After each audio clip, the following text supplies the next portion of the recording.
Welcome to Tarun IAS. आज हम बात करेंगे कोऑपरेटिव सोसाइटी अर्थात सहकारिता समिति की बात। आपने इसके बारे में सुना होगा, हमारे संविधान में भी एक स्पेशल स्थान दिए गए हैं कोऑपरेटिव सोसाइटी से संबंधित। तो आज जानेंगे कोऑपरेटिव सोसाइटी के बारे में और आखिर ये न्यूज में क्यों है इसके बारे में भी पहले हम समझते हैं।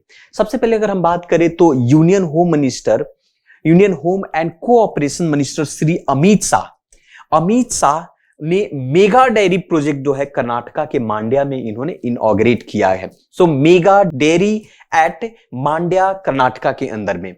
सबसे पहले आप समझते हैं कि ये कोऑपरेटिव सोसाइटी क्या है और ये सबसे इंपॉर्टेंट क्यों है, न्यूज में क्यों है। सबसे पहले पॉइंट तो ये है कि national dairy development board NDDB और आपकी मिनिस्ट्री ऑफ कोऑपरेशन, ये दोनों जो है primary dairy in every panchayat of country to next आने वाले 3 सालों में हर पंचायत में नेशनल डेयरी डेवलपमेंट बोर्ड और आपके जो मिनिस्ट्री ऑफ कोऑपरेशन दोनों मिलकर ये प्राइमरी डेयरी जो है इसकी स्थापना करने वाला है। हर पंचायत में होगा, पूरी भारत देश के अंदर के हर पंचायत में इसकी स्थापना होगा। साथ साथ में सबसे इंपॉर्टेंट बात यह है कि अमूल और नंदनी ये दोनों आपस में मिलकर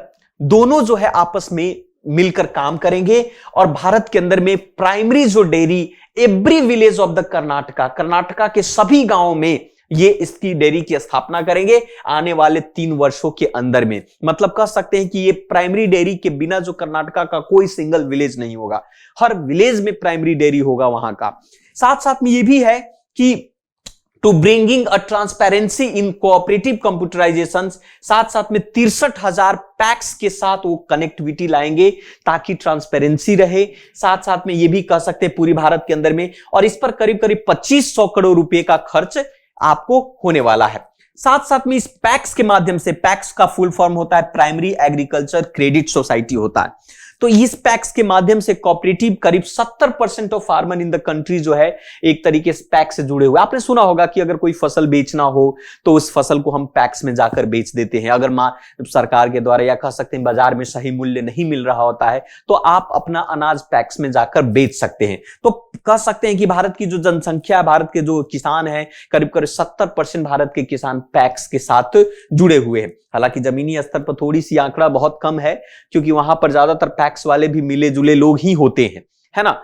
लेकिन अगर हम बात करें कोऑपरेटिव सोसाइटी की बात करें कर्नाटका के अंदर में, तो करीब 23 लाख ऐसे फार्मर हैं, मोस्टली खास करके महिलाओं की बात किया जा रहा है। ये 23 लाख फार्मर मोस्टली वीमेन, जिनको 28 करोड़ पर डे इस नंदनी ब्रांड आपकी कर्नाटका के अंदर में और मेकिंग देयर लाइफ टू मोर, आप कह सकते हैं प्रॉस्पर की बात कर सकते हैं। कहने का मतलब है कि 23 लाख ऐसे किसान हैं, खासकर की महिलाएं, 28 करोड़ डेली इन महिलाओं को नंदनी ब्रांड के तहत जो इनको पे किया जाता है, इनको काम मिलता है ना।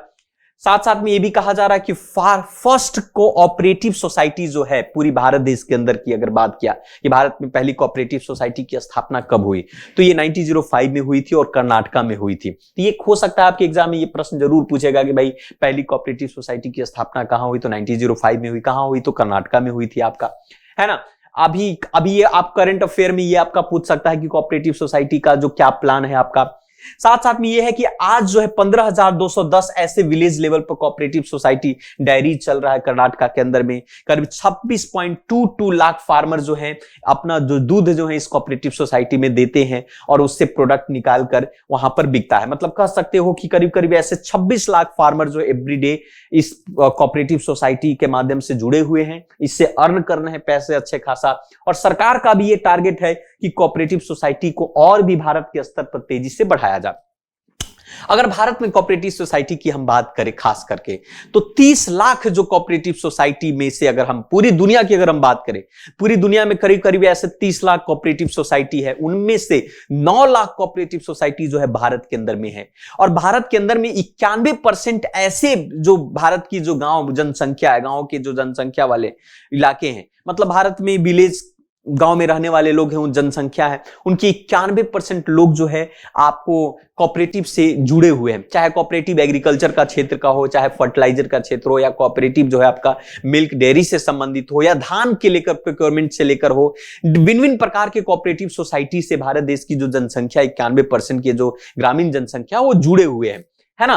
तो ये कह सकते हैं, जैसे इसमें से कहा गया कि 19% जो एग्रीकल्चर फाइनेंस वाले होते हैं कोऑपरेटिव सोसाइटी में, 35% फर्टिलाइजर डिस्ट्रीब्यूशन, 30% आपका फर्टिलाइजर प्रोडक्शन वाले हैं, 40% through a sugar production, 13% wheat हुआ, 20% आपका पैडी कल्टीवेशन वाले, ये सभी का योगदान है कोऑपरेटिव सोसाइटी में। कोऑपरेटिव सोसाइटी जो है प्रोडक्शन है masses, production by the masses, इनका ये मेन कोऑपरेटिव सोसाइटी का है कि भाई अधिक से अधिक मासेज का प्रोडक्शन करो और मासेज के लिए करो।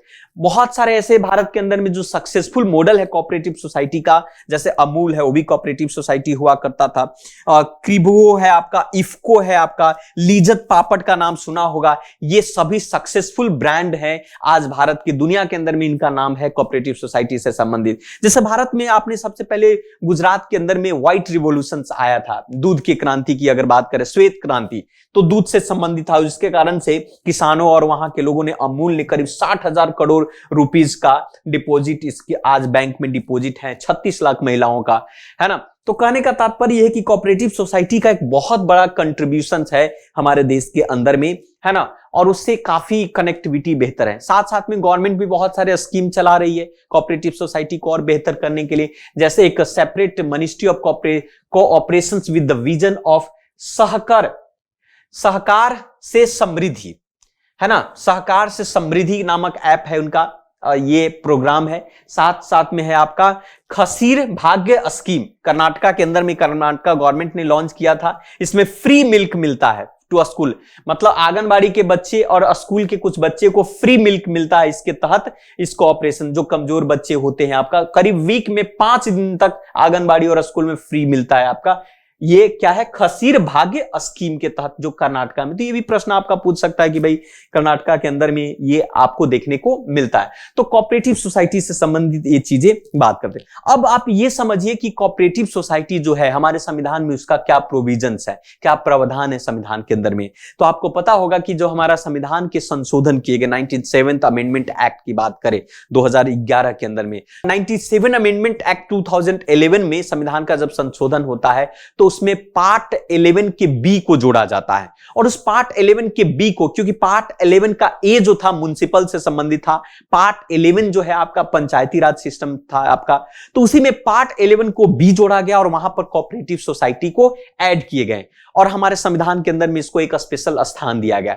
अगर आप फंडामेंटल राइट्स की बात करें, खास करके आर्टिकल 19 के 1 की बात किया जाए, आपने आर्टिकल 19 में आपने पढ़ा होगा, फ्रीडम ऑफ की बात किया होगा, वहां पर फ्रीडम से संबंधित है, राइट टू फ्रीडम की बात है, उसमें पहला में आपका फ्रीडम ऑफ एक्सप्रेशन की बात है, राइट टू मूवमेंट की बात है, प्रोफेशन की बात है, ये सभी में। तो आर्टिकल 19 के 1 के सी में जो है कोऑपरेटिव शब्द को जोड़ा गया, एडेड किया गया, union and associated with article 19 के 1 के सी के अंदर में, अर्थात मतलब नागरिक जो है, नागरिक citizens to be a form of cooperative by the giving to a status in the fundamental rights of the same. Bharat देश के नागरिकों का यह अधिकार है कि भाई अपने सहमति के आधार पर मिलजुल कर कोऑपरेटिव सोसाइटी की स्थापना कर सकता है। इसके अलावा अगर डायरेक्टरी प्रिंसिपल स्टेट पॉलिसी की बात किया जाए तो डायरेक्टरी प्रिंसिपल स्टेट पॉलिसी के आर्टिकल 43 के बी में भी, इस डायरेक्टरी प्रिंसिपल स्टेट पॉलिसी में भी आपको ये साफ साफ वहां पर प्रमोशंस ऑफ कोऑपरेटिव सोसाइटी शब्द को भी वहां पर जोड़ा गया, क्यों भाई हमारा स्टेट का कर्तव्य है कि राज्य के अंदर में, देश के अंदर में कोऑपरेटिव सोसाइटी का बढ़ावा दें, है ना। तो ये हमारा संवैधानिक प्रोविजन है जो संविधान के तौर पर फंडामेंटल राइट्स हो या डायरेक्टरी प्रिंसिपल स्टेट पॉलिसी हो, चाहे पार्ट के अंदर में हो, अमेंडमेंट के अंदर में, हर जगह संविधान के अंदर में कोऑपरेटिव सोसाइटी का एक स्पेशल स्थान दिया गया।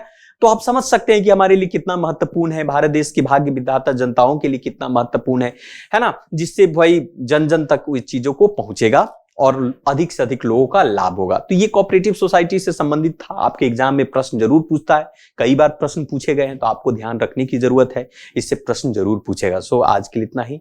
सो थैंक यू वेरी मच। मिलते हैं फिर से आपको दूसरे वीडियो में। चैनल पर बने रहें, बाकी के अन्य वीडियो भी आप जरूर देखें।